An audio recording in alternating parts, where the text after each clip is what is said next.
Muy buenas tardes a todos. Bienvenidos a otro seminario organizado por Molinos Ciciá Fertilizantes.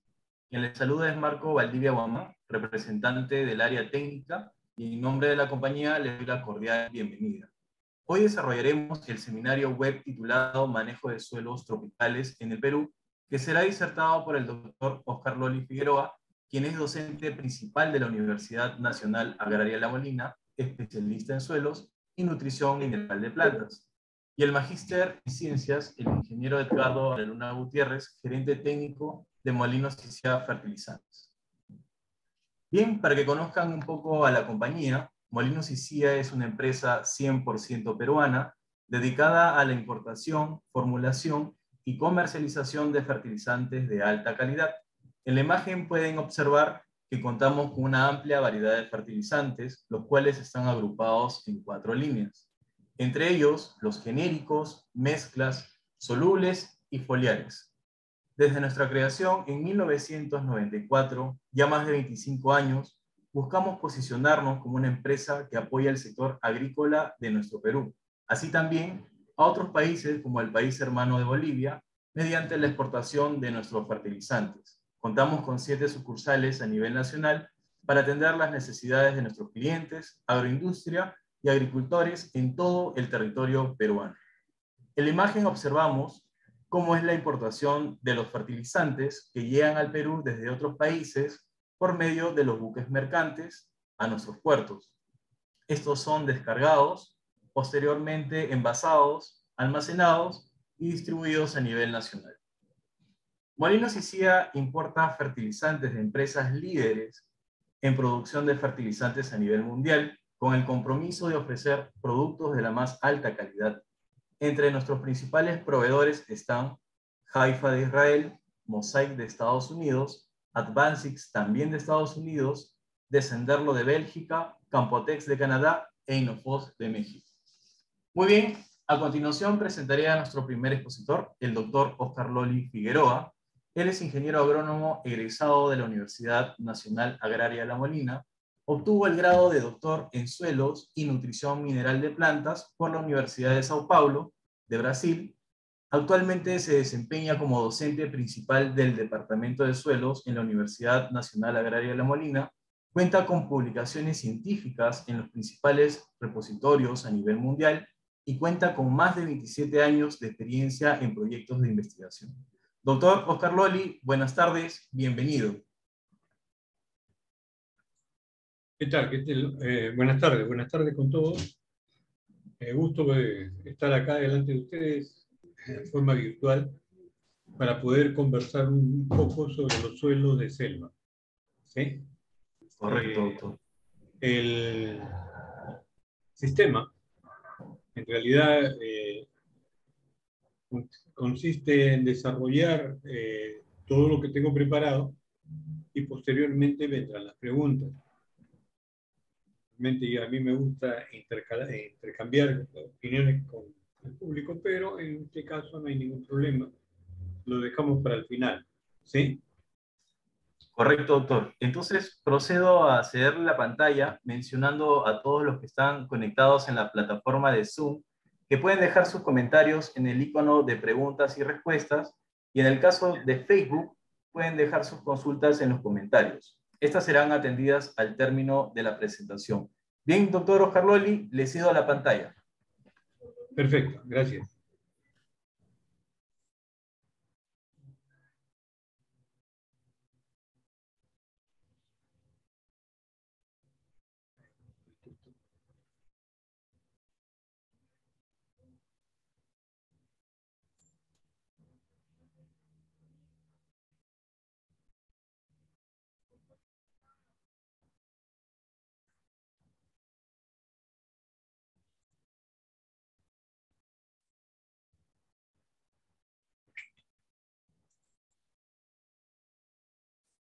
Disculpe, doctor, ¿tiene algún inconveniente para compartir, para poder apoyarlo? No, ahí está. Creo que están viendo mi pantalla ya, ¿no? No al momento, doctor. A ver, un momentito.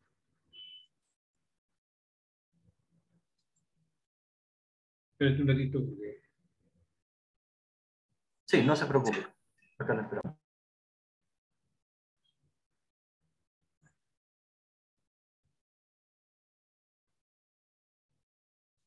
Comienzo de esta charla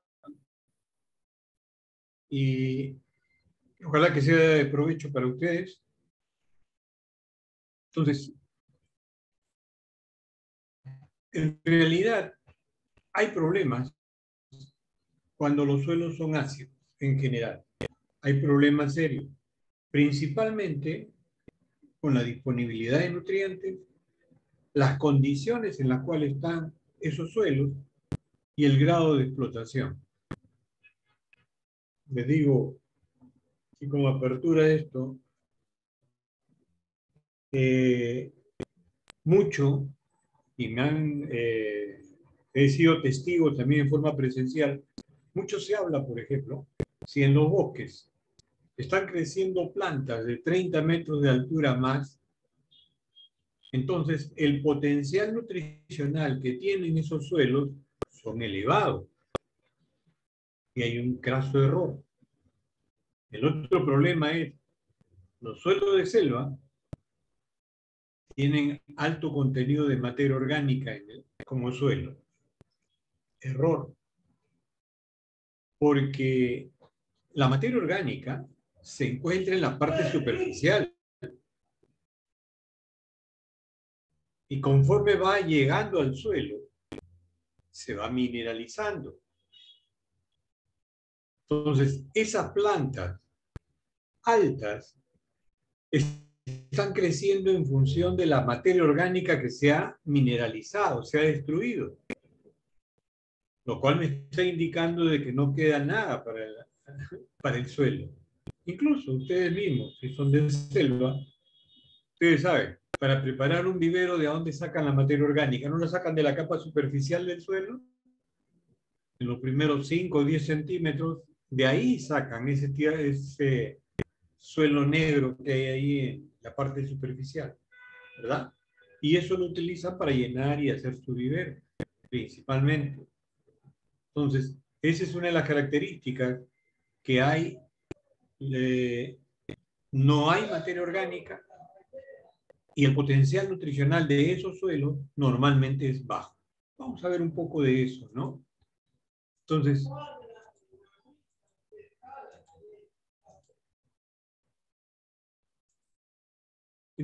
cuando hablamos de estos suelos ácidos tropicales, primero vamos a hablar de las características y después pasamos ya a lo que es, en realidad es el plan de encalado. Uno de los principales problemas que tienen los suelos ácidos de selva es la toxicidad del aluminio. Entonces, hablemos de pH. Con esto de pH hay otro tipo de problema. Y el problema se centra en que hay un concepto equivocado que el elemento afecta el pH. No. El pH afecta la solubilidad del elemento, pero no al revés. Es algo común, por ejemplo, que se diga, el calcio me va a elevar el pH. El sodio me eleve el pH. Incluso en la bibliografía a veces sale. Uno de los problemas tóxicos del sodio es que se eleve el pH. Y no es así. El pH no es otra cosa que la concentración negativa, del logaritmo negativo de la concentración de iones hidrógeno. ¿Eso qué quiere decir? Que el pH está dominado por el hidrógeno y el oxidrilo. Entonces, cuanto menor sea el pH, mayor concentración de hidrógeno, y cuanto mayor sea el pH, mayor concentración de oxidrilo. A menor, mayor concentración de hidrógeno, protones. Y a mayor, mayor concentración de oxidrilo. Entonces, ¿cómo sale esa fórmula de menos logaritmo negativo de la concentración de iones hidrógeno? Porque lo que está midiendo el pH es la concentración de iones hidrógeno. Entonces, Cuando tenemos la concentración de iones hidrógeno, por ejemplo, me dice el pH 3, ¿qué quiere decir? Que hay 10 a la menos 3 moles de hidrógeno por litro. De igual manera, pH 9 me dice 10 a la menos 9 moles de hidrógeno por litro. Entonces, ¿dónde va a estar este hidrógeno y el oxidrilo? En la solución, no en el suelo en sí. El suelo es, digamos así, una representación de lo que está pasando en la solución. Entonces, desde ese punto de vista, el pH puede intervenir en la solubilidad de los elementos, específicamente en este caso, de los nutrientes. Por ejemplo, conforme vamos disminuyendo el pH, va disminuyendo la solubilidad o la presencia de las bases cambiables, calcio, magnesio y potasio. Calcio, magnesio y potasio van cayendo, van disminuyendo la concentración. ¿Qué pasó? ¿Qué ocurrió? La selva es zona del trópico húmedo, es decir, alta precipitación y elevadas temperaturas. Entonces, estos cationes, el calcio y el magnesio en forma particular, se mueven por flujo de masas. ¿Qué quiere decir eso? Se mueven conjuntamente con el agua. Entonces va a haber una deficiencia. Y ahora ya lo están considerando en la parte bibliográfica. Porque dice, un suelo ácido necesita encalado. Y ahora se ha implementado que también necesita aplicación de yeso como fuente de calcio. ¿Estamos? Bien. Entonces, hay una deficiencia de estos macronutrientes en suelo ácido.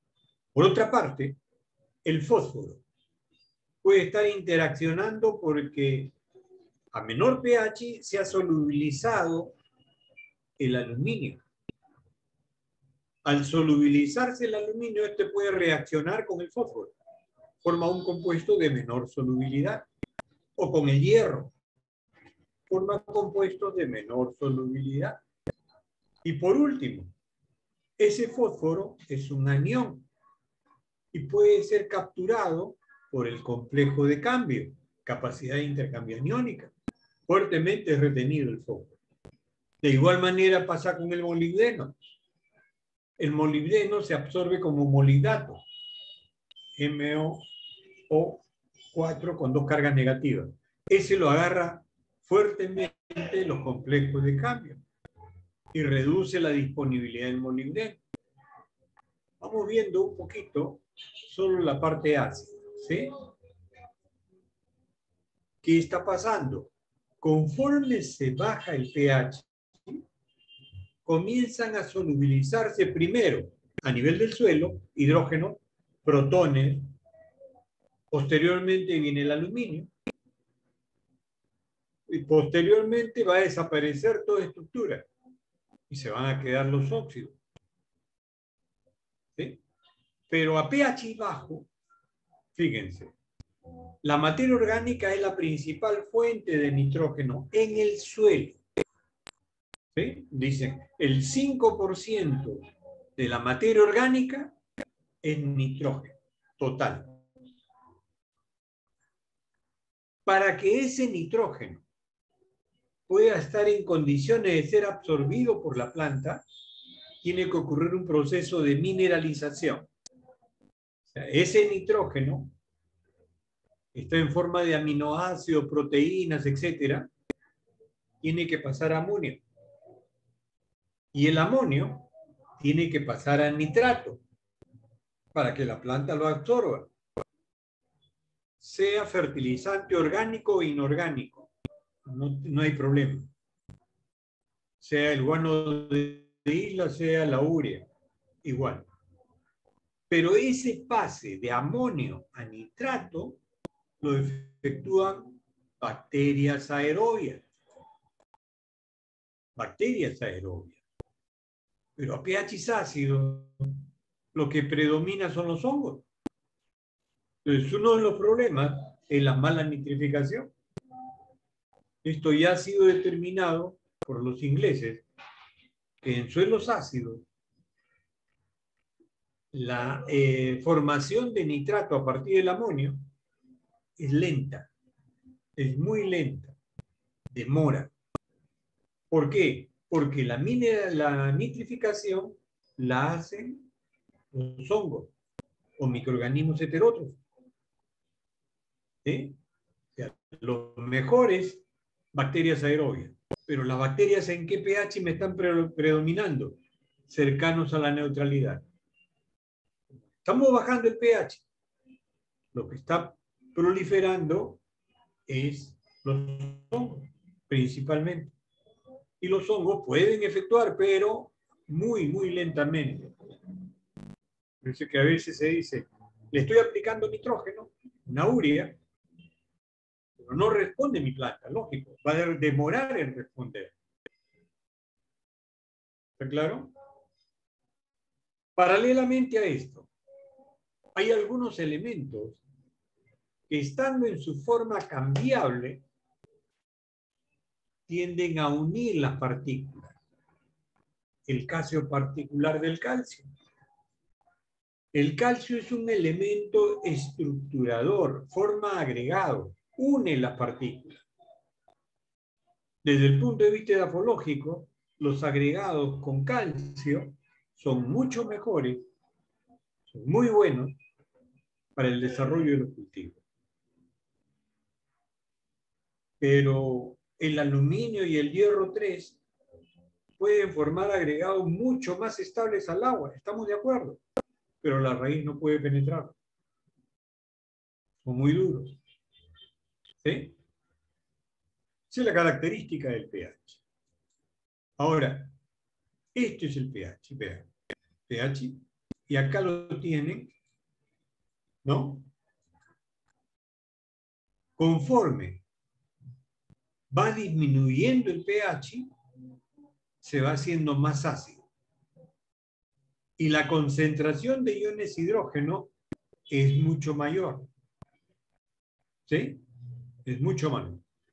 Conforme se incrementa el pH, va disminuyendo la concentración de iones hidrógeno, hasta llegar a 14. 14 es 10 a la menos 14 moles de hidrógeno por litro. O sea, bajísima la concentración de hidrógeno, de protones. Pero lo opuesto ocurre con el oxidrilo. A pH 0,1, la concentración de oxidrilos es mínima en solución. A pH 14, la concentración de oxidrilos es máxima. ¿Sí? Yo lo trato de explicar de esta manera. Acá tenemos la concentración de protones. Es mayor a pH ácidos, a pH menores, y es menor en pH mayor. Lo opuesto sería el oxidrilo. Lo opuesto sería el oxidrilo. Son bajos a pH bajo y altos, mayor concentración de oxidrilos a pH mayor. ¿Está claro? Esto, parece mentira, influye en la solubilidad de los elementos, de los nutrientes de forma particular, ¿no? La característica del pH. Este equilibrio entre hidrógenos y oxidrilo ocurre en la solución. ¿Sí? Entonces, tenemos esta idea. Sobre todo la precipitación y la temperatura, aun cuando el pH del suelo podría ser como consecuencia del material madre. Esa es otra cosa. Tenemos Tarapoto de Mayo, hay suelos que son calcáreos. Tingo María tiene suelos que son calcáreos. ¿Claro? Pero ese es por origen por el material madre. Los que son originarios por precipitación principalmente y ayudados por la temperatura. ¿Por qué digo ayudado?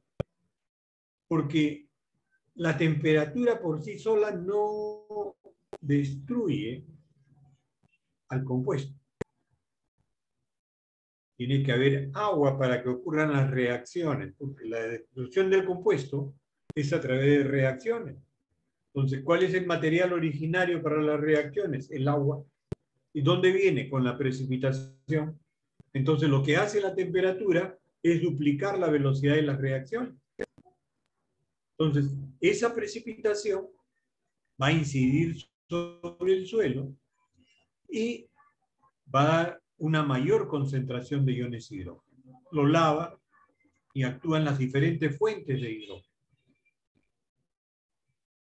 Bueno, y hay una cosa, no le entienden, me la preguntan después, hay una destrucción de la sustitución isomórfica. Esto es determinante para la aparición del aluminio. O sea, ¿de dónde viene? De los minerales que se han alterado, que se han destruido, y ahí aparece el aluminio. ¿Claro? Y por otro lado, va a haber una mayor concentración del aluminio. Por favor, el aluminio no es el que va a determinar el pH. Así de simple.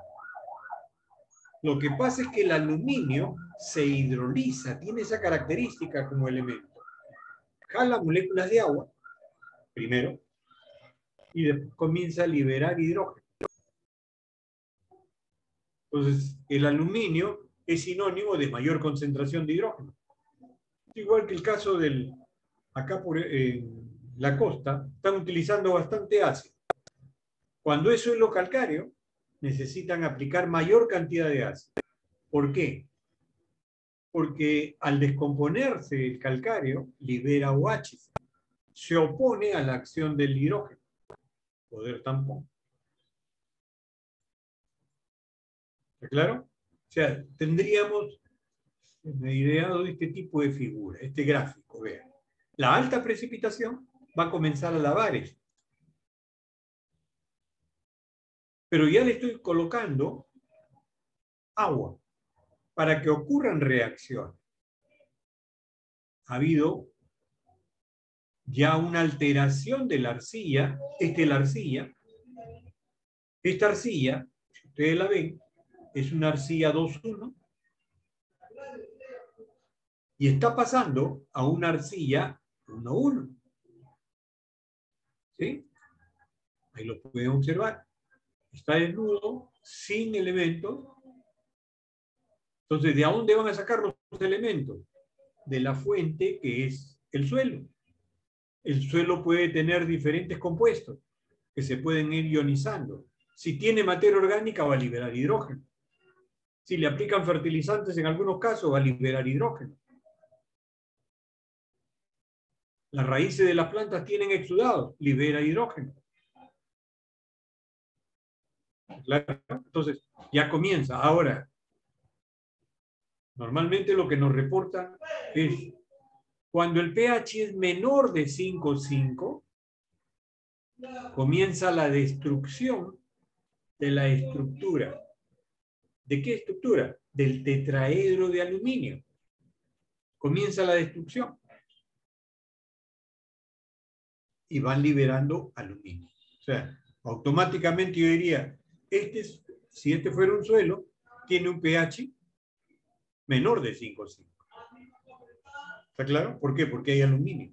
O sea, los minerales, digamos así, podríamos decir, tienen tres elementos con diferente grado de liberación. ¿Cuál se libera primero? Los cationes que están neutralizando las cargas. Ahí las cargas están determinadas por la sustitución isomórfica, el tetraedro de aluminio. Entonces, primero los cationes solubles los libera. Después sigue existiendo mayor precipitación, se rompe el tetraedro de aluminio, libera el aluminio. Y por último tenemos el silicato. El tetraedro de sílice. Ese es el más duro. Es el más estable. ¿Estamos? Esa es la característica de él. Entonces, aquí ya lo tenemos. Vean. En esta arcilla 2,1 es 2,1. Tetraedros, tetraedros, octaedros. Lo que me dice aquí el punto lila, moradito, es de que puede ser tetraedro de sílice o tetraedro de aluminio. Cualquiera de los dos. Pero, ¿qué ocurre? Cuando este tetraedro de aluminio se vuelve inestable la estructura. ¿Qué quiere decir? Va a ser más fácilmente alterada. Puede ser rota más fácilmente.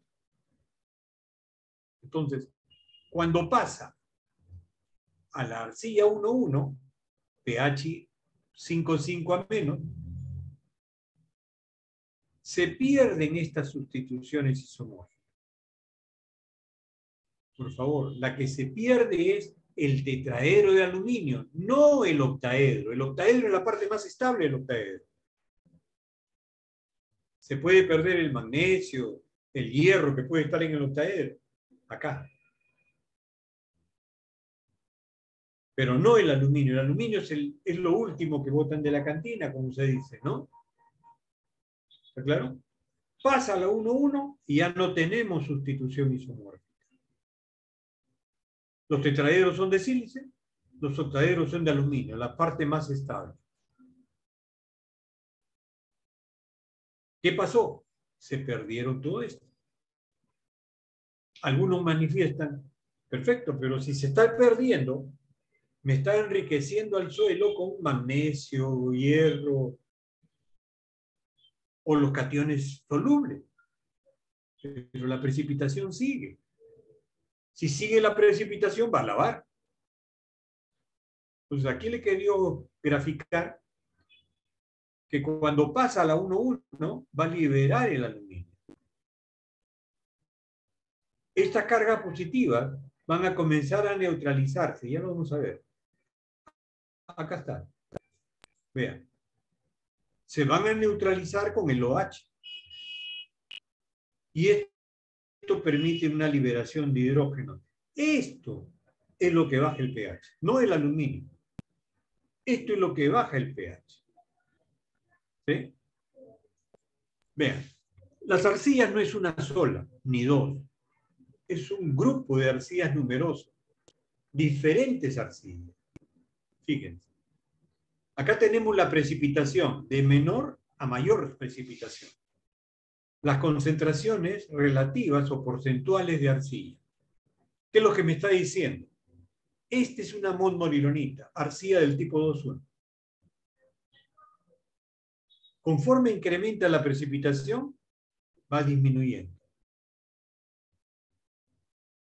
Comienzan a predominar otras arcillas. En este caso, comienza a aparecer la caolinita, que es una arcilla 1,1. Donde hay alta precipitación tenemos caolinita también. Sea en suelo ácido de sierra o en suelo ácido de selva, con pH menor de 5,5. ¿Está claro? Esta arcilla caolinita llega a un tope y comienza a caer. Lógico, comienza a aparecer los óxidos de aluminio en este caso. ¿Sí? Estos son óxidos de aluminio. Dejó de producirse caolinita y comienza a producirse los óxidos. Entonces, yo puedo tener dos suelos de igual textura, pero sus propiedades no son iguales. ¿Por qué? Porque el mismo contenido de arcilla, pero una arcilla podría ser montmorillonita y otra puede ser caolinita. Me malogró todo. ¿Está claro? Esa es la característica de esto. Ahora, me he permitido, bueno, también lo llevo a nivel de mi salón, de los estudiantes, este resumen sobre la propiedades, la acidez del suelo. Fíjense. Vean. pH 7, pH neutro. Acá va bajando el pH. A pH neutro, el porcentaje de saturación de bases, estamos hablando de 100%. Porcentaje de saturación de bases es la suma de calcio, magnesio, potasio y sodio. ¿Por qué solo eso? Porque son los que más abundancia están en el suelo. ¿Está claro?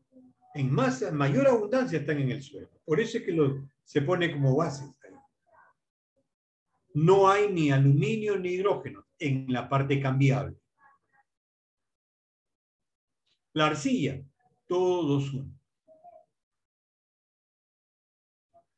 Comienza a haber lluvias, comienza a lavarse, comienza a aparecer el hidrógeno.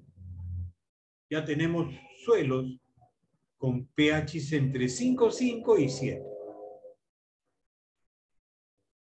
Hay menor contenido de bases. No hay aluminio porque todavía no se ha roto el tetraedro de aluminio. Lo que hay es hidrógeno. La arcilla, 2,1. Sigue bajando el pH por debajo de 5,5, ya se rompió el tetraedro de aluminio. Tiene que haber mayor lavaje. Hay mayor contenido de aluminio, efecto tóxico. Hay hidrógeno también, pero ya hay arcilla 2,1 y 1,1. ¿Sí? La bibliografía habla de 4, hasta de 3,5 podría ser. Me dice, no, si el pH es menor de 4, la concentración de base va a ser mucho menor. El aluminio va a ser bajo, pero alto es el hidrógeno. ¿Qué pasó? Yo les pregunto, ¿quién está dando origen al aluminio en la parte cambiable? ¿Quién está dando origen al aluminio en la parte cambiable? Es la arcilla del tipo 2,1. Aquí ya no hay arcilla del tipo 2,1. Entonces, si no hay arcilla del tipo 2,1, no hay quien abastezca el suelo de aluminio. Tiende a bajar. La mayor toxicidad sería, o mayor problema sería con el hidrógeno. Entonces, de este punto de vista, tenemos aquí las características del suelo ácido. ¿Qué características puede tener el suelo ácido? Bajo porcentaje de bases. Bajo porcentaje de bases. Es decir, una baja potencia nutricional. Pueden haber efectos tóxicos de aluminio, hidrógeno, manganeso, también lo han planteado. Efectos tóxicos por acumulación en mayor concentración de lo necesario de estos elementos que pueden ser tóxicos. ¿Cómo va la capacidad de retención? Mínima. Se va reduciendo la capacidad de retención. ¿Por qué? Porque está pasando arcilla del 2,1 a la 1,1. Arcillas más meteorizadas con menor capacidad de intercambio catiónico. ¿Está claro? Esa es la idea de un suelo ácido. Hay que ver, hay que medir, hay que relacionarla con una pérdida de bases, con un efecto tóxico de diferentes elementos, dentro de los cuales destaca el aluminio y el hidrógeno. No hay capacidad de retención, de almacenamiento de iones. ¿Por qué? Porque como ya no hay arcilla del tipo 2,1, solo hay arcilla del tipo 1,1, con menor capacidad de intercambio catiónico. ¿Sí?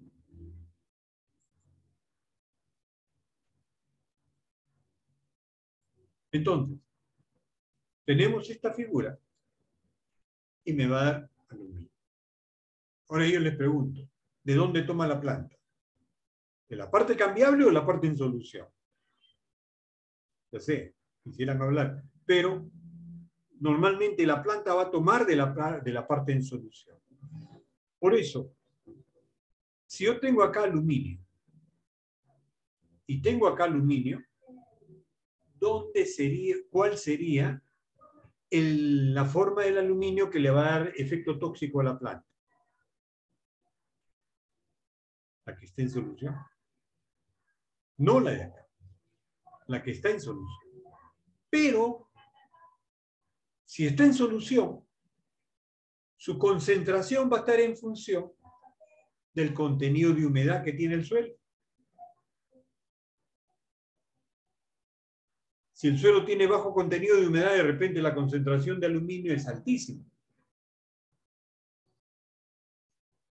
Si un suelo tiene alto contenido de humedad, la concentración de aluminio va a ser menor, es más baja.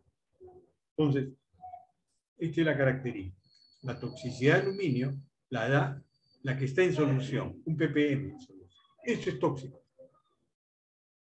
Pero como es difícil determinarlo en solución, porque depende del estado de humedad que tiene el suelo, entonces se ha correlacionado, se ha visto la posible relación entre su concentración en la solución con respecto a su concentración retenida. Y se determina que normalmente entre 40 y 60% de eso, ¿sí? Ese 1 ppm en solución correlacionan bien con el formato con la estructura de la planta, del suelo. O sea, un ppm corresponde a una cantidad en la solución. ¿Tiene problemas? Va a tener problemas. Vamos a ver. Entonces tenemos la acidez activa y la acidez potencial. Porque de acá come la planta. No de acá. ¿Sí? Entonces, ¿y por qué tanto problema con el aluminio? El aluminio es tóxico. Y la toxicidad puede ser en forma directa o en forma indirecta. ¿Qué es lo que hace en forma directa? Impermeabiliza la célula. Y en forma indirecta reacciona con elementos que son determinantes para la planta. ¿Como cuáles? Fósforo. Forma compuesto precipitado de fósforo, de menor solubilidad por lo menos. Entonces, le va a retirar esa energía. Ya no va a poder transportar energía hacia el sistema radicular. ¿Sí? En ambos casos, va a haber problemas con el desarrollo radicular. No hay desarrollo de las partes jóvenes. ¿Sí? Entonces, como consecuencia de eso, lo que nos dicen es, el aluminio va a desplazar al calcio y va a formar una lámina de pectato de aluminio. ¿Qué pasó? El calcio me daba la semipermeabilidad, es decir, determinados elementos van a ingresar, gastando energía. Pero cuando no hay calcio y hay aluminio, se forma una barrera impermeable. Nadie entra. ¿Está claro? Por eso es que las raíces, si ustedes observan, aquí, pH ácido, ya hay presencia de aluminio. Vean, medio paloteado, ¿verdad? Acá no. Está lleno de raicillas. Ahí tienen el caso del algodón. Acá tenemos una alta concentración de pelos absorbentes.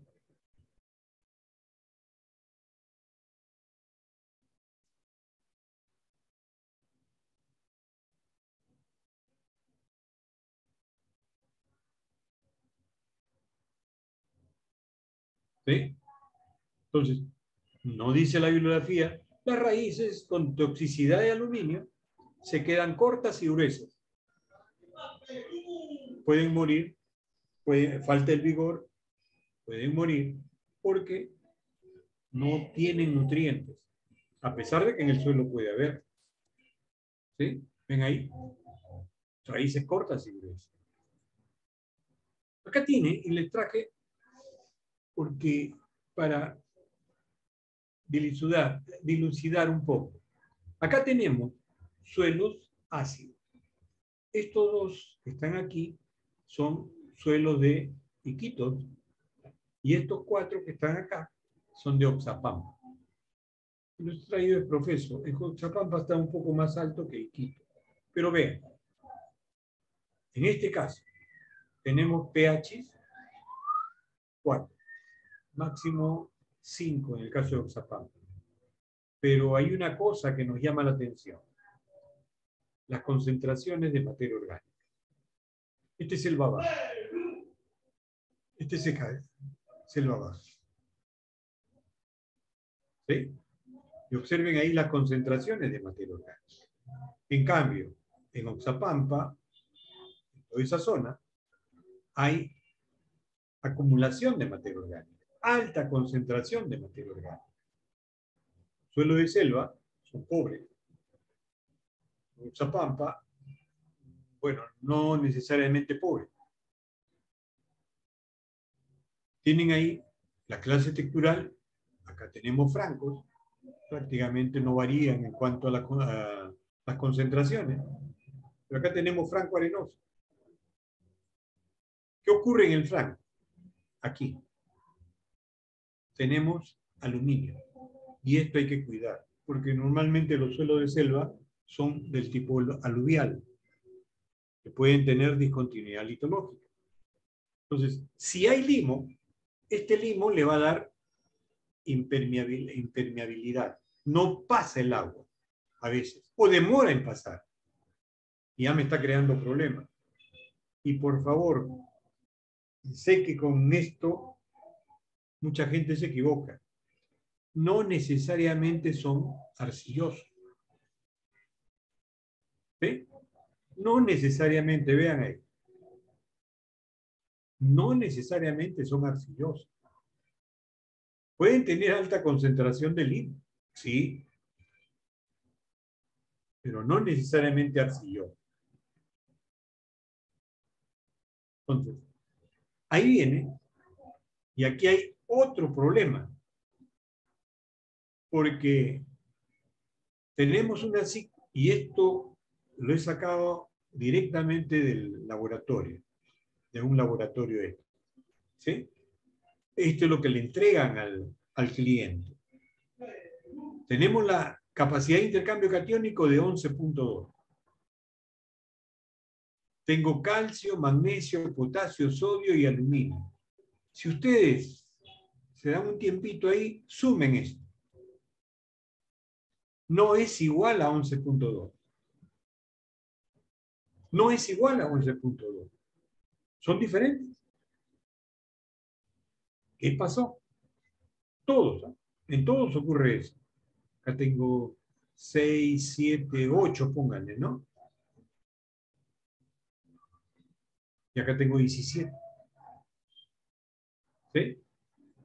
Entonces, es como decir, diríamos, aquí hay cargas sin llenar.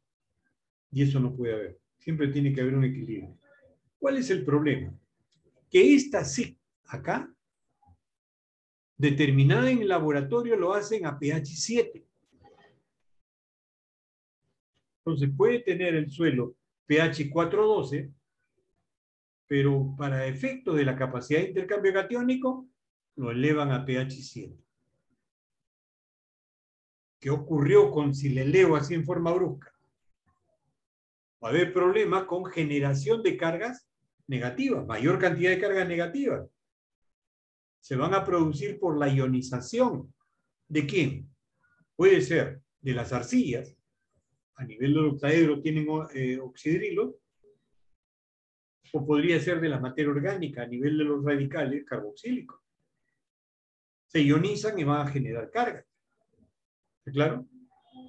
Pero lo que quiero es, este de aquí, la sumatoria de todo esto de aquí, sería un SIC.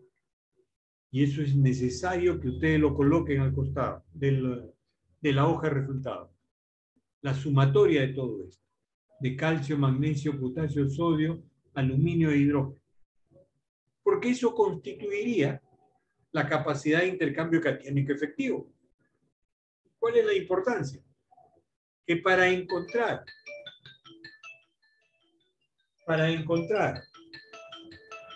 el porcentaje de saturación de acidez de cambio, tenemos que dividir a 4.75 entre la sumatoria de todos estos cationes, no entre 11.2. Esto mayormente lo determinan para los clasificadores de suelo. ¿Sí? Así que efectivo.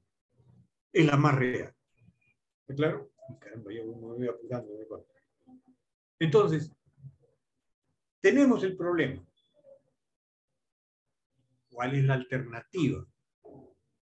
La alternativa es adaptar la planta al suelo. Esa es la principal alternativa.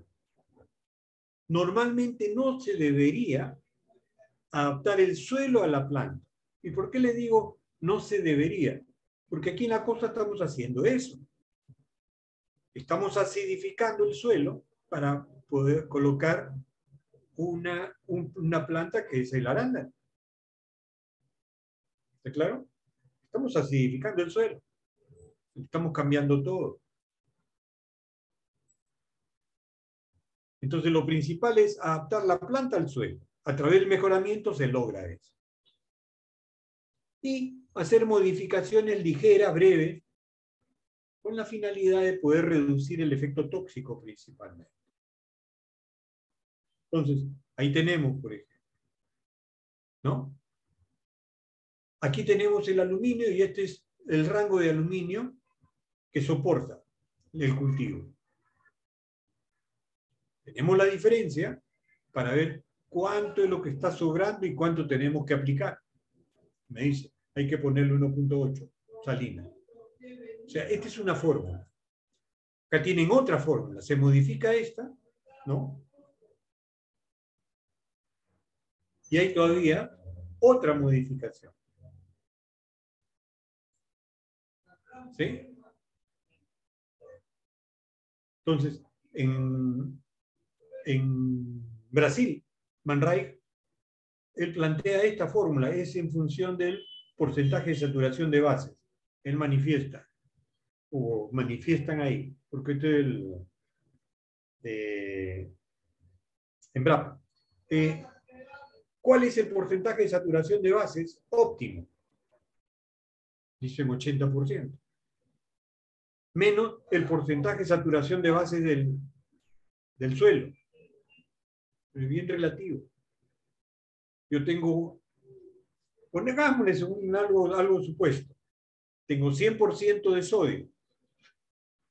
Me implica eso es como lo que tengo en el suelo. Tengo una toxicidad, tendría una toxicidad enorme de sodio, ¿no? No la puedo considerar como bases adecuadas. En Yurimaguas se llevaron a cabo diferentes trabajos. Me equivoqué, pero no importa. Vean. La idea es que el carbonato se utiliza como neutralizador de la acidez. ¿En base a qué? En base a que el carbonato está constituido por OHs. Y ahí viene la confusión a veces. Porque el carbonato, cuando reacciona con el agua y con el anhidrido carbónico, lo que va a dar es liberación de calcio, la formación del bicarbonato más el OH. Entonces, tenemos aquí nuestro coloide con alta concentración de aluminio. Se le ha aplicado el encalado. Fundamento. ¿Eh?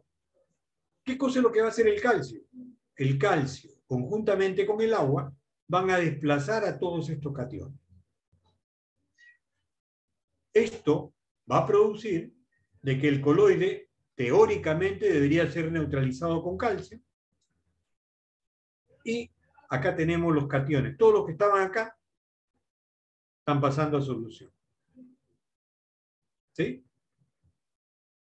¿Quién lo espera en solución? Los OH. Los OH lo esperan acá los elementos. Perfecto. Al liberar aluminio, magnesio, potasio, sodio y calcio, si es que hay por ahí, ¿qué va a pasar? Sigue lloviendo. Y esa lluvia se va a llevar los elementos. Pero hay uno que se va a quedar. ¿Por qué? Porque tiene mayor valencia. Los elementos de mayor valencia son preferidos por el complejo de cambio, fuertemente retenido. Por eso es que el aluminio se queda en el suelo. Entonces, ese aluminio, al reaccionar con el OH, forma compuestos de menor solubilidad, precipitados.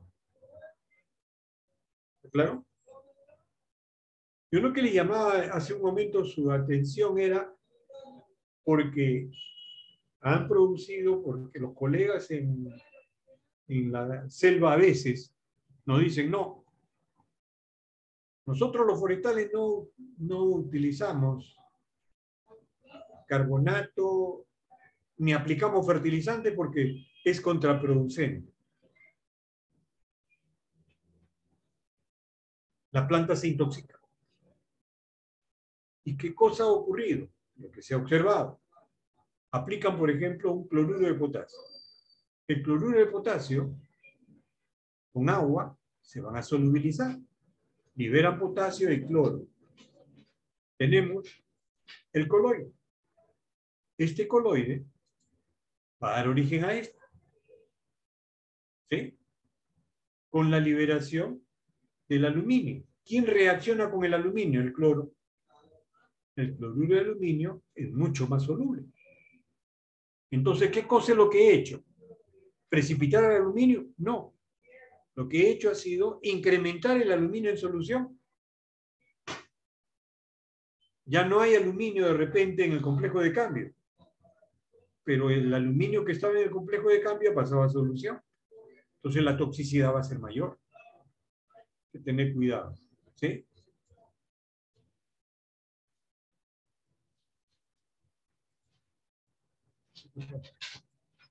Vean, este es un ejemplo para que vean lo de la SIC total y la SIC efectiva. SIC a pH 100.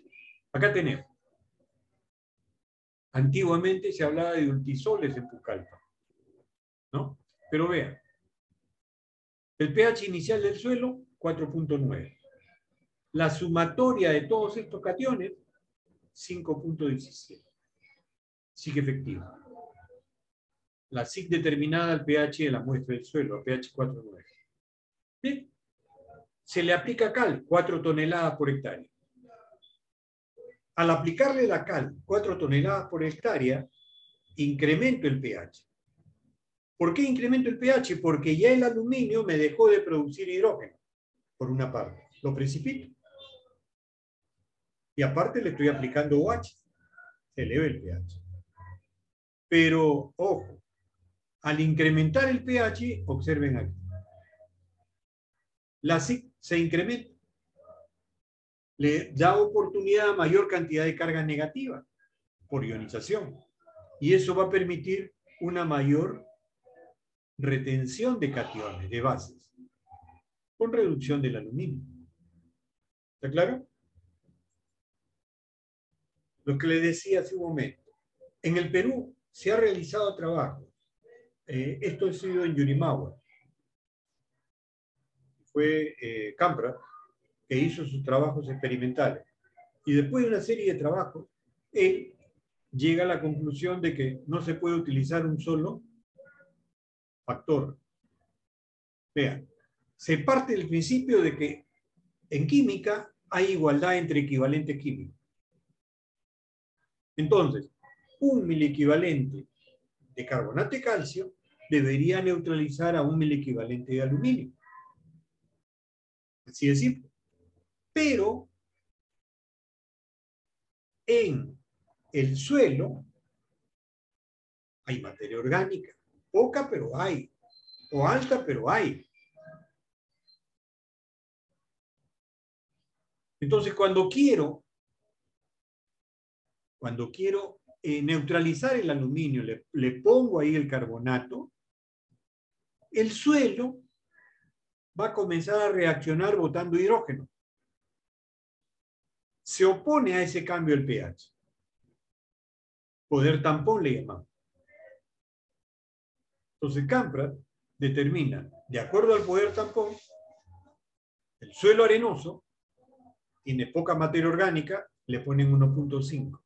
1.5 la concentración de aluminio que se desee neutralizar en términos de carbonato y calcio.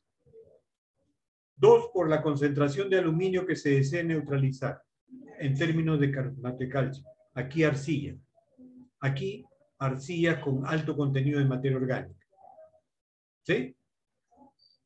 Hay otro señor, Spain, que en los llanos orientales de Venezuela, él lleva adelante que se deben aplicar en forma práctica 2 toneladas de carbonato por mil equivalente de aluminio que deseo neutralizar. Le dio resultado a ella. ¿Sí? Y este es el poder tampón. Vean ahí. Cuando yo le aplico esta cantidad de oxidrilos, no todos me van a variar el pH de igual manera. La materia orgánica del suelo, el humus, tiene mayor cantidad de hidrógenos que puede ser liberado. Se opone más al cambio del pH. En cambio, la caolinita no. Por eso es que se habla y se dice que nuestros suelos tropicales son frágiles, porque rápidamente puede cambiar su pH.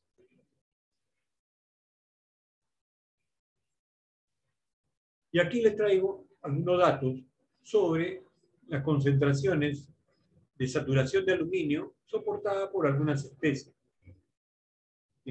Yuca, banana, etc. ¿Sí? Ahí tienen el caso del coco, los cítricos, el cacao. Menor de 20. En realidad, con menor de 20, la mayoría de cultivos. Para poder comenzar a desarrollar la planta. ¿Sí? Ahí tienen. Y ya la bibliografía internacional les decía que paralelamente al carbonato, la aplicación de carbonato, es necesario la aplicación de yeso. ¿Por qué el yeso? Porque los suelos de selva no tienen materia orgánica. Si no tienen materia orgánica, hay deficiencia de azufre. ¿Está claro? Aparte del nitrógeno, ¿no? Pero el nitrógeno por lo general se aplica. El azufre no. Segundo, el calcio se lava, se pierde rápidamente. ¿Está claro? Entonces, hay diferentes fórmulas para calcular el yeso. La psique efectiva, menos la cantidad de calcio, ¿no? La psique efectiva por 0.2 aluminio, se le está reduciendo al aluminio. Entonces, algunos ya se cansan de la fórmula y dicen, no, 2 toneladas de yeso por hectárea. Pero es complicado, ¿no? Porque tienen que incorporar. Vitti, en Brasil, él determina para suelos arenosos media tonelada. Para suelos arcillosos, 1 tonelada. ¿Sí? Cuando tienen muy alta concentración de arcilla, 1.5 toneladas. La verdad, es complicado ya trabajar con este tipo de suelo. ¿Sí? Yo diría hasta 35 está bien. Pero por favor, no es para que eleve el pH. Es fertilizante de lenta solubilidad. Y en la selva se debe probar con fertilizante de lenta solubilidad para que se queden en el suelo y comiencen a ser liberados en forma paulatina, ¿no? Ahí tiene, por ejemplo, la distribución. Sin yeso, solamente con el encalado y con yeso. ¿Qué pasó? Mejor distribución a nivel del perfil. ¿Está claro? Bueno, eso es lo que les había traído para conversar un poco. Eso es todo. Correcto, correcto. Le agradecemos, doctor Oscar Loli, por la excelente ponencia y también por tan importante información compartida. Muchas gracias, doctor. A continuación, presentaré a nuestro segundo expositor, el ingeniero Edgardo La Luna. Es ingeniero agrónomo egresado de la Universidad Nacional Agraria La Molina y de esta misma institución ha obtenido el grado de magíster con maestría en la especialidad de suelos. Cuenta con 23 años de experiencia laboral en el sector agrario, 20 años como asesor técnico de nutrición mineral de plantas y cuenta con publicaciones a nivel científico en temas de nutrición mineral en distintos cultivos. Actualmente se desarrolla como gerente técnico en Molinos y Cía Fertilizantes. Ingeniero Edgardo, buenas tardes, bienvenido. Muy bien, buenas tardes con todos. Es un gusto estar nuevamente con ustedes por este medio, ¿no? Gracias por la excelente presentación del doctor Loli. Yo simplemente voy a tratar de complementar lo que ya expuso el doctor Loli, ¿no? Entonces, para mencionarles por qué mantener la fertilidad de un suelo en las condiciones de suelos de trópicos, ¿no? Entonces, la mayoría de los suelos tropicales donde se desarrolla la agricultura son de baja fertilidad, ¿no? Los cultivos poseen requerimientos de nutrientes para su normal crecimiento, desarrollo y productividad de acuerdo con la edad. Por ejemplo, la palma aceitera desde los 25 meses de edad tienen una extracción continua de nutrientes por la cosecha. Las condiciones de lluvia, topografía y texturas donde se desarrollan los cultivos ocasionan pérdidas de nutrientes por volatilización, lavado, lixiviación y escorrentía, ¿no? Entonces, asimismo, lo primero que se debe perfeccionar en un predio es el drenaje. Esta es una de las limitaciones que tienen los suelos de trópico, ¿no? Entonces, sobre todo la condición de selva baja. Entonces, yo simplemente quiero complementar un poquito más lo que ya dijo el doctor Loli. Por ejemplo, los lotes bien drenados permiten mayor desarrollo del sistema de raíces para tomar agua y nutrientes.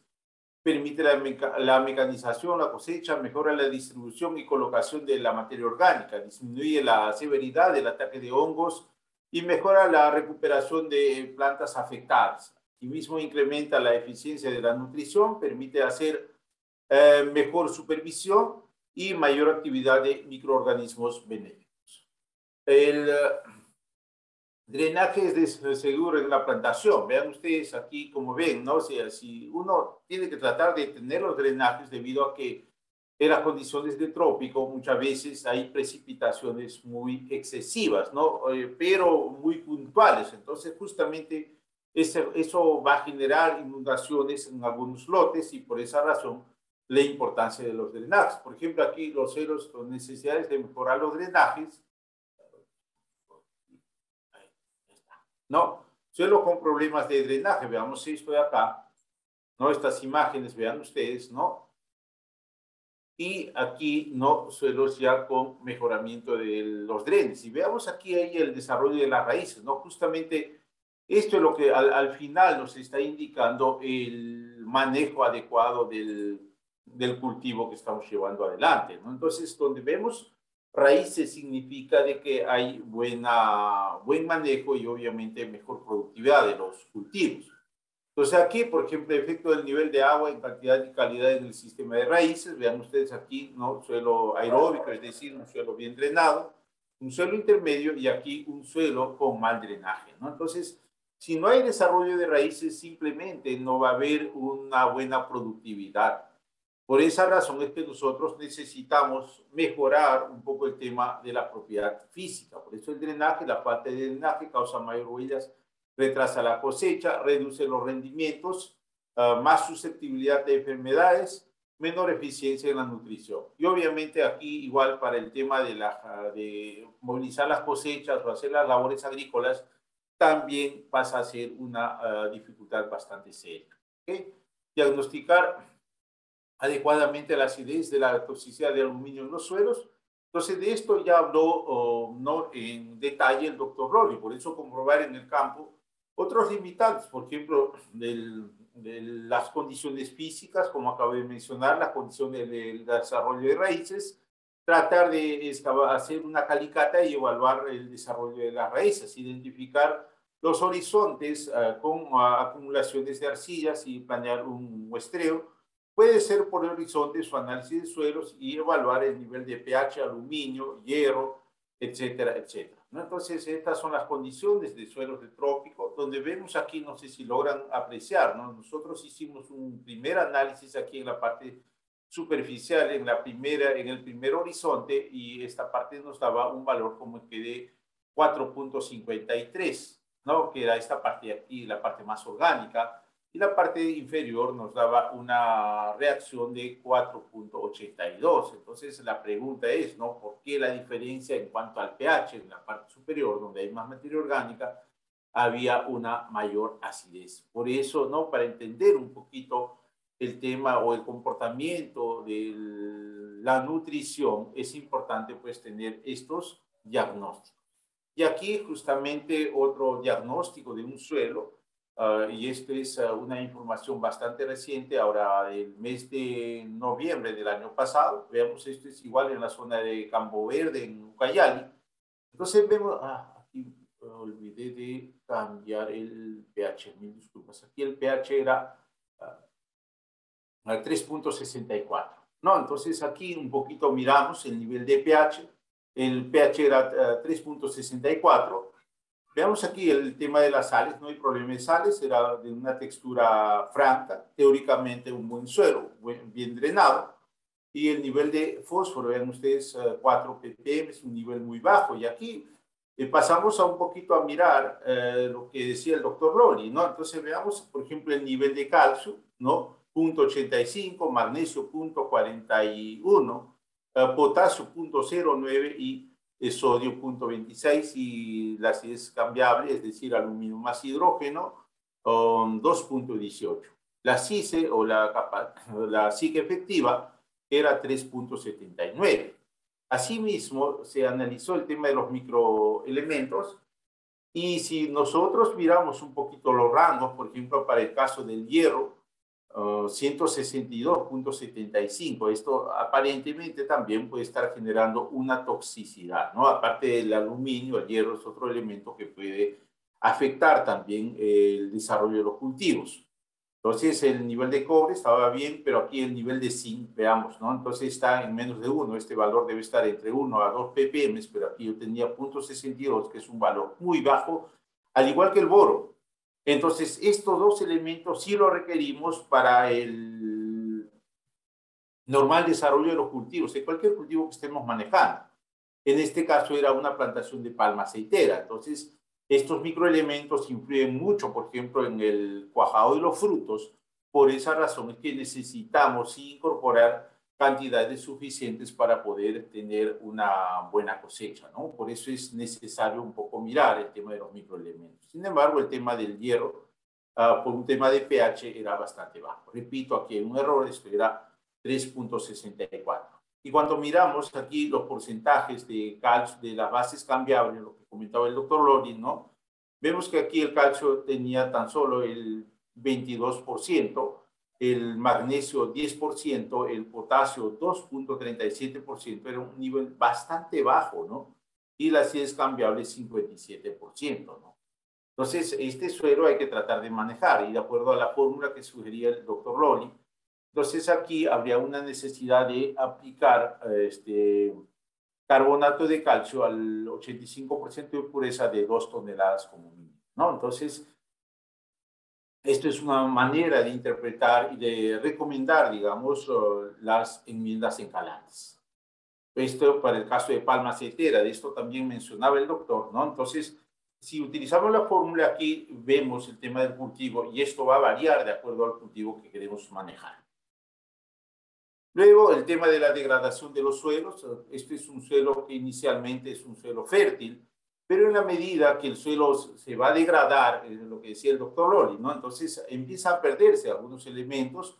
El primero que se pierde es el sodio, los elementos más móviles, el amonio, el potasio, el magnesio, el calcio, y al finalmente queda básicamente el hierro y el aluminio. Entonces, justamente el tema del encalamiento de suelos es recuperar estos suelos, y para recuperar estos suelos ¿no? Se hace la aplicación de algunas enmiendas encalantes, donde principalmente aplicamos, ¿no?, fuentes que contienen calcio y magnesio, principalmente. Entonces, es lo que conseguimos con el encalamiento de suelos.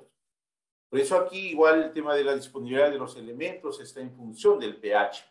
Entonces, a pHs bajos vamos a tener niveles muy altos de hierro, cobre, manganeso, zinc, teóricamente, aluminio, como ven aquí en el esquema, y las bases cambiables van a ser bastante limitantes a pHs ácidos, ¿no? Por eso el tema de encalar el suelo justamente nos va a permitir también mejorar la disponibilidad de algunas bases cambiables.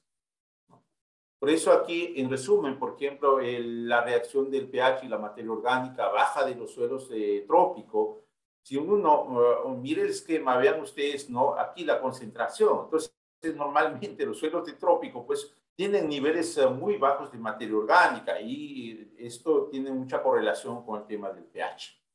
Asimismo, aquí tenemos, y hay que mejorar esta condición, ¿no? Tratar de colocar más materia orgánica para justamente mejorar la productividad de los cultivos bajo estas condiciones, ¿no? Como que se está viendo ahí en el esquema.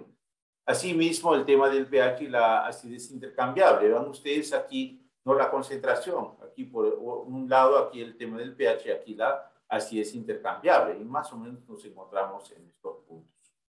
Luego aquí tenemos el pH del suelo y la concentración de fósforo, ¿no? Como hemos visto en el análisis, ¿no?, un resultado como 4 ppm de fósforo, que más o menos está dentro de este promedio, ¿no? Entonces, en los suelos ácidos, pues vamos a tener niveles muy bajos de fósforo. Asimismo, el tema del calcio, el resultado del análisis anterior lo indica, ¿no? Valores menores a 2 centimoles o miliequivalentes por 100 gramos de suelo. Eso es normal en los suelos del trópico. Igual el magnesio, ¿no? Y un comportamiento bastante similar a la del calcio. Igual el potasio, ¿no? Encontramos valores bastante bajos, ¿no? Y en resumen, un poquito podemos ver si nosotros manejamos, ¿no?, en las condiciones de suelos tropicales, pH que oscilen entre 4 a 5.2, 5.3, entonces veamos aquí la disponibilidad de los elementos, ¿no? Hay limitación de nitrógeno, de fósforo, de potasio, de azufre, de calcio y magnesio, y posiblemente haya una alta concentración de hierro, ¿no?, de aluminio, que son los elementos que pueden predominar en condiciones de suelos ácidos. Y aquí el tema de del nivel de toxicidad que genera el aluminio en el cultivo de palma aceitera. Entonces, el cultivo de palma aceitera puede tener un comportamiento adecuado hasta un 30% de saturación de aluminio. Pero más allá de ese 30% de saturación de aluminio, simplemente la planta limita su crecimiento, ¿no? Por eso es importante un poco conocer, investigar sobre el cultivo que estamos manejando y la toxicidad de aluminio. Y aquí esto se evidencia, este ejemplo. Veamos aquí, ¿no? Si yo tengo una saturación de aluminio del 60%, ¿no?, voy a tener niveles muy bajos de magnesio, niveles muy bajos de nitrógeno y altas concentraciones de aluminio, manganeso y por ahí hierro, ¿no? Sin embargo, si nosotros manejamos condiciones muy bajas del porcentaje de aluminio, pero de saturación de aluminio, vean ustedes, ¿no?, se incrementan los niveles de magnesio y nitrógeno y bajos niveles de aluminio y manganeso. Entonces, por eso es importante hacer las evaluaciones de los suelos donde vamos a establecer los cultivos. Entonces, por eso es importante, ¿no? Entonces, las enmiendas que debemos colocar antes de establecer el cultivo, en este caso, el cultivo de café. Y luego, una vez establecido, simplemente tratar de aplicar las enmiendas encalantes para sostener, digamos, un nivel adecuado de pH y, por ende, la productividad del cultivo. Aquí, por ejemplo, ¿no?, o sea, una plantación de café con toxicidad de aluminio, ¿no? Y aquí, ¿no?, la misma planta después del encalamiento, ¿no? Entonces, vean ustedes la diferencia, ¿no?, entre ambos sistemas de manejo del cultivo de café. La toxicidad de aluminio no solo afecta el café, ¿no?, la palma aceitera, también en este caso hay otro ejemplo, ¿no?, en el caso de la caña de azúcar.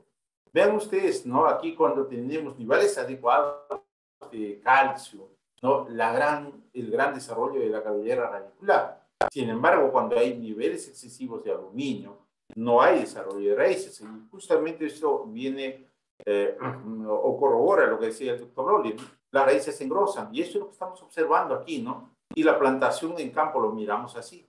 Este suelo tenía un pH de 3.7 de pH. Y vean, ¿no? O sea, la limitación que hay en cuanto al crecimiento de la caña de azúcar. Esto es igual en la zona del Campo Verde en Ucayali. Otro campo, esto, por ejemplo, este suelo es un suelo típico de mal drenaje, donde se estableció un ensayo de arroz, ¿no? Entonces, este suelo tenía un pH de 4.23, ¿no? Similar a los anteriores. Y aquí establecimos justamente un programa de fertilización para demostrar que el productor puede mejorar su productividad siempre y cuando maneje una nutrición balanceada en este tipo de suelos. Ahora, obviamente, había que tratar de encalar este suelo para incrementar mucho más la productividad. Y las diferencias son bastante marcadas, como se pueden ver en ambos lotes. Ahí mismo, vean ustedes, ¿no? Es lo mismo. Y aquí, cuando el cultivo está un poco más desarrollado, ¿no? Entonces, con nutrición mineral versus el manejo tradicional del productor. Y esto, al final, ¿no? Nos permitió tener estos resultados. Veamos aquí en peso fresco, ¿no? 575 gramos, más o menos, por metro cuadrado, versus 860 gramos por metro cuadrado, con la nutrición balanceada. Y esta diferencia en cuanto a productividad nos permitió tener un incremento de 49%, ¿no? 49.5%, ¿no? Entonces, eso es lo que podría estar aportando la nutrición balanceada de este cultivo.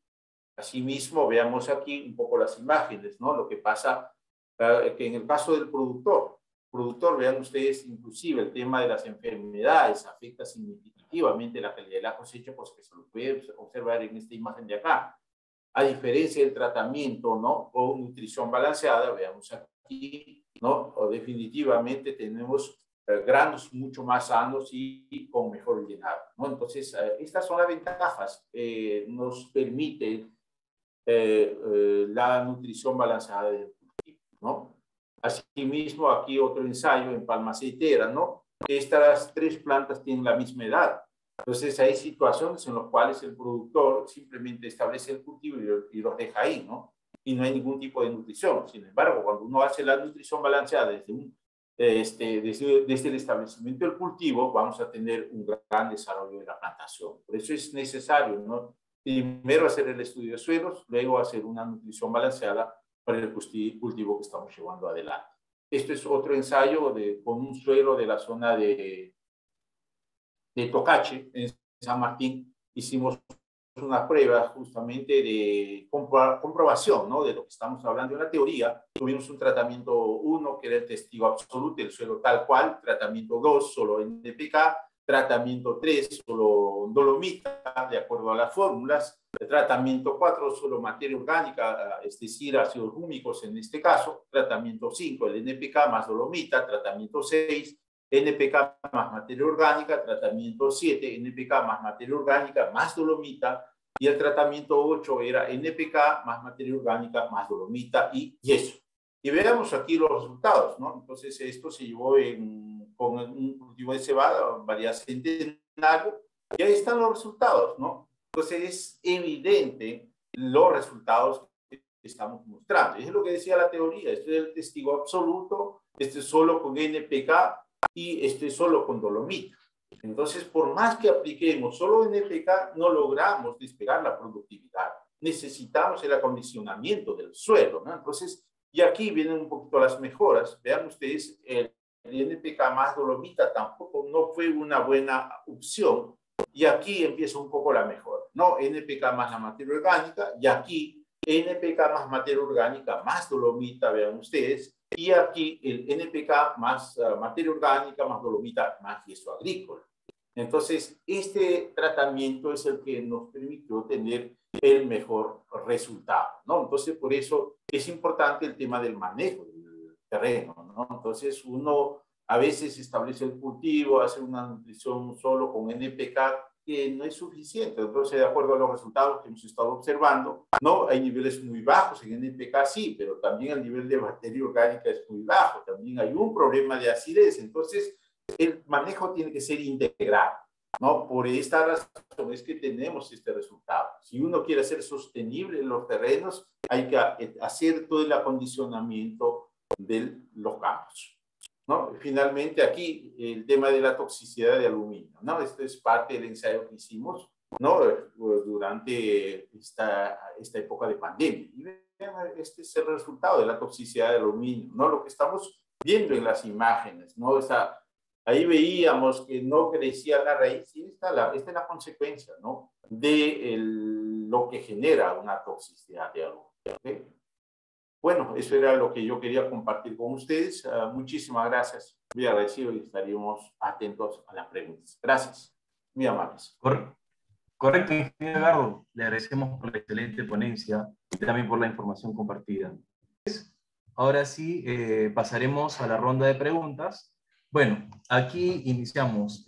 Aquí está la primera pregunta para el doctor Oscar Loli. Nos consultan, en suelos de selva, ¿cuándo es recomendable el uso de dolomita y de roca fosfórica? ¿Y en qué cantidades? Ok, perfecto. La dolomita es un excelente material encalante. Dos cosas. Primero, la dolomita es de origen sedimentario, se libera más rápidamente. Y segundo, tiene calcio y magnesio, o sea, estás aportando dos cationes en vez de uno. ¿Sí? Entonces, es muy ventajosa. La cantidad es igual, en el sentido de que pudieras utilizar carbonato o carbonato doble de calcio y magnesio, no hay problema. Con respecto a la roca fosfatada, sí, es una buena roca, pero en el caso de nuestra roca de Sechura, no es una apatita, es una francolita. Entonces, eso lo determinó en Estados Unidos un ingeniero, el doctor Chang. Y él manifiesta de que hay dos núcleos en la roca, uno fosfato y el otro carbonato. Entonces, para que incremente el pH tiene que haber carbonato. Pero al tener más carbonato, por otra parte, hay menor concentración de fosfato y el mineral se vuelve más difícil de descomponerse.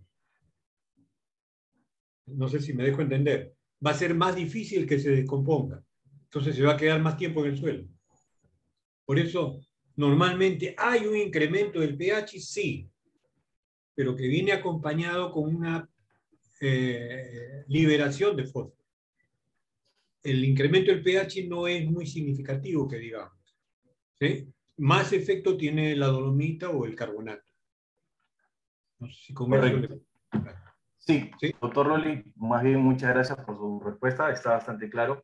Acá hay otra consulta también para usted. Consultan para el caso de realizar reforestación con especies maderables en suelos muy ácidos. Sí. ¿Qué recomendaciones nos puede dar para tener un buen desarrollo de estas especies?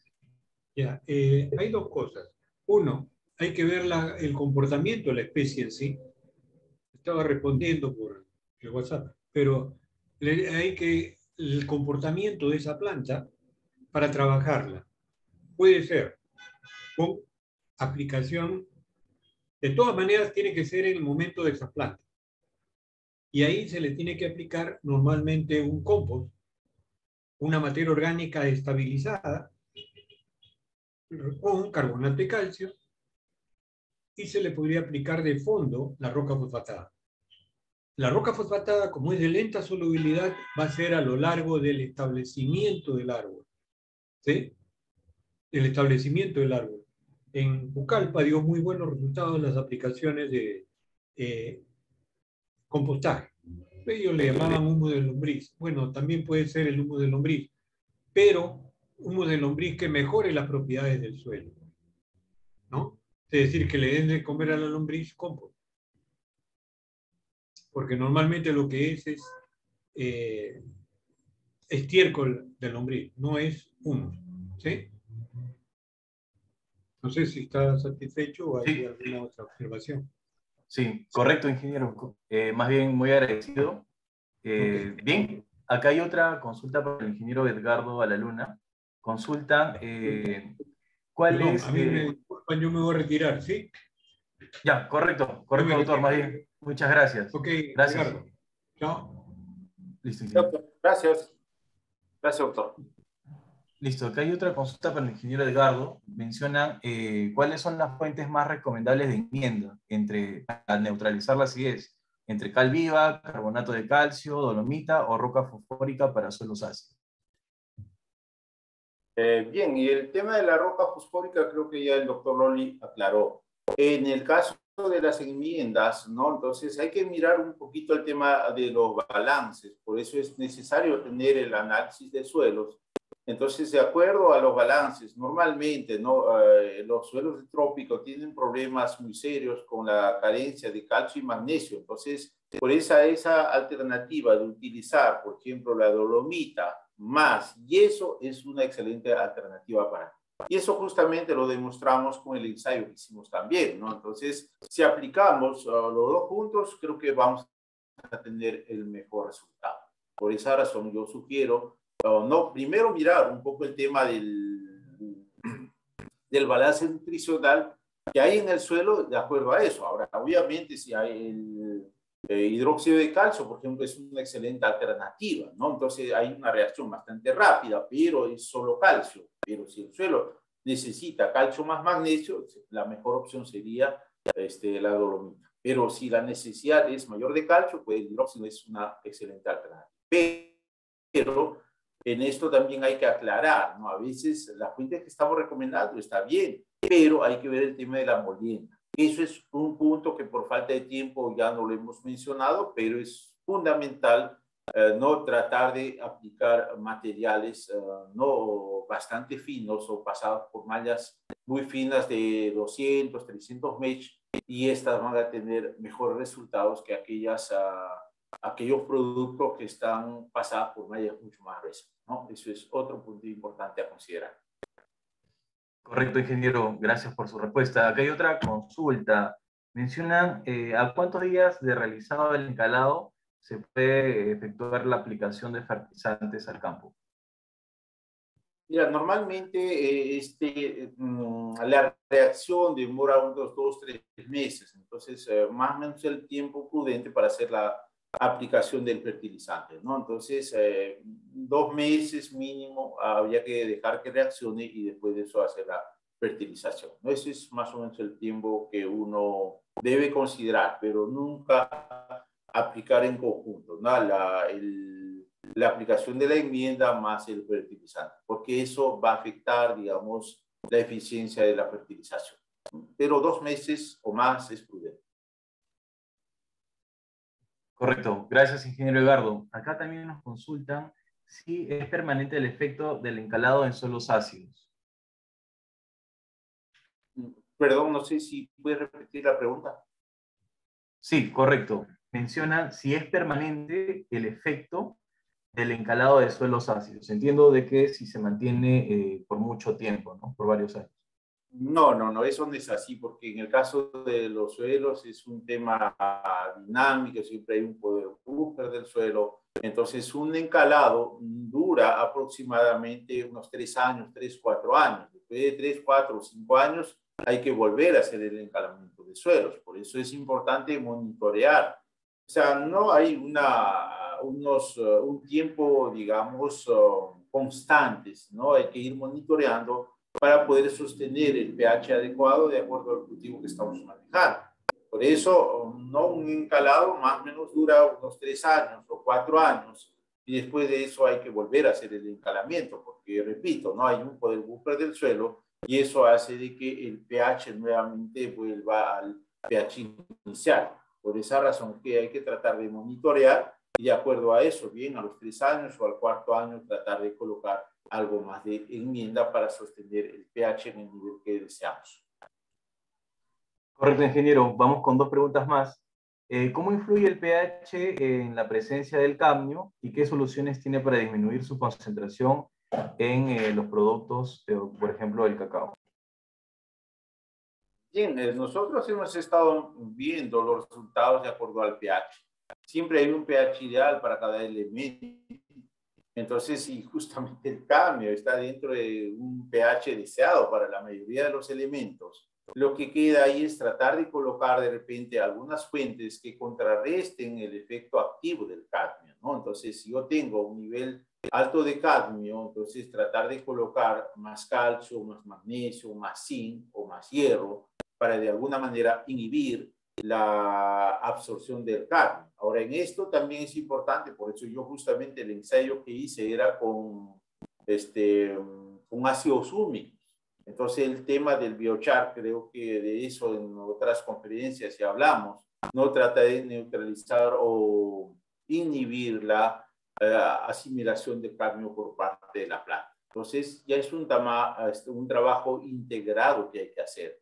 Por eso, el tema del pH, si bien es cierto, podemos elevar el pH o disminuir el pH para hacer que sea menos absorbido el cadmio, pero también hay que pensar en los demás elementos. Lo más prudente es tratar de hacer un manejo integrado del terreno, repito, ¿no? Con nutrición balanceada más la aplicación de enmiendas, pero dentro de las enmiendas, una enmienda que tiene un buen comportamiento son los ácidos húmicos o el biochar, ¿no? O sea que hay muchos trabajos de tesis, de investigación, y de eso creo que el doctor Loli inclusive ha sido autor o mentor de algunas tesis, ¿no? Entonces eso está en la literatura, eso lo pueden revisar. Correcto, ingeniero. Aquí vamos con la última pregunta. Nos consultan si se puede mezclar roca fosfórica, carbonato de calcio y yeso como enmienda en una sola aplicación, si sería factible. No, la verdad que no, porque ahí va a haber reacciones, ¿no? Por ejemplo, si yo estoy mezclando roca fosfórica con carbonato, ahí todo lo que puede aportar la roca como nutriente, o sea, el fósforo se va a bloquear. Entonces, y el calcio igual con el yeso, con la roca, no, eso nunca se hace, no se debería de hacer. Por eso, si uno está pensando en el tema del encalamiento, entonces manejemos por separado. Una cosa es la nutrición y otra cosa es el tema del acondicionamiento, el encalamiento de suelos. En este caso, ¿no? O sea, una enmienda encalante más un nutriente no se puede mezclar, ¿no? En este caso, por ejemplo, el yeso con la roca fosfórica, ahí se va a formar compuestos insolubles, cosa que no es la mejor alternativa, ¿no? Porque ahí se va a formar, por ejemplo, el fosfato de calcio, que es insoluble, ¿no? Condiciones de ese tipo se van a formar en el suelo y por esa razón no se recomienda hacer este tipo de mezclas. Correcto, ingeniero. Agradecerle nuevamente a usted y al doctor Loli por la excelente ponencia y también por atender las distintas consultas, ¿no? Agregar que el presente seminario lo podrán encontrar en nuestras distintas redes sociales y todos los seminarios que hemos llevado hasta el momento. Muy bien, agradecerles a todos por su tiempo y participación, por acompañarnos en este seminario, que todos estén bien por casa. Gracias, ingeniero Edgardo, bueno, también al al doctor Oscar Loli. Gracias, César, también a Araceli. Bien, ingeniero Edgardo, para el cierre del seminario, unas últimas palabras. Bien, no más que agradecer la excelente ponencia del doctor Loli, siempre es un honor escucharlo a él. Esperamos contar también otra ocasión para hablar otros temas, ¿no? De importancia para la agricultura. Ahora, por nuestra parte, simplemente continuar con los trabajos de investigación, seguir generando información y a partir de ahí es que vamos a mejorar la agricultura. El Perú es un país muy diverso, necesitamos hacer más trabajo de investigación y compartir los resultados con el público como son ustedes. Gracias por seguirnos y la verdad que no me queda más que agradecer y los esperamos en el próximo seminario donde vamos a hablar del manejo del cultivo del manejo post cosecha en el cultivo de palto en los valles interandinos, que es un tema bastante interesante porque en el caso de los valles interandinos hay un cambio que están teniendo los productores, por eso es que hemos optado por hacer este curso. Entonces, donde normalmente había ganadería, hoy estamos hablando del cultivo del palto, entonces hay pues algunas dificultades que están teniendo nuestros amigos productores y justamente en la siguiente charla vamos a tratar de discutir los temas que están afectando, ¿no? La producción de este cultivo tan importante para los productores. Bien, no me queda más que agradecer. Muchas gracias a todos. Cuídense mucho y bueno, pues nos vemos el día 22 de abril. Gracias.